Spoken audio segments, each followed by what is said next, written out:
তথ্য পেয়েছি যে এখানে মোবিল বাজারজাত করা হয়, কোটাজাত করা হয় এবং অবৈধভাবে করা হয়। এবং আমরা আসছি এখানে, আমাদের সাথে বিএসটি আছে, আমাদের সাথে র্যাব 6 আছে এবং সাংবাদিক ভাইরা ক্যাব আছেন, সাংবাদিক ভাইরা আপনারাও আছেন, দেখছেন নিজেরাও। এখানে অবৈধভাবে তিনটা তিনটা তিনটা আইটেম তৈরি করতেছেন এবং হিউজ পরিমাণে।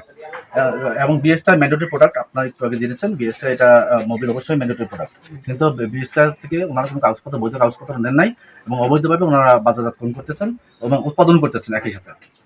সো আমরা সেক্ষেত্রে আমরা ভোক্তাদেরকে আইনে লঙ্ঘন, স্পষ্ট লঙ্ঘন, একটা ভোক্তাদের অধিকার লঙ্ঘনজনিত একটা অপরাধ উনি সংগঠন করেছেন।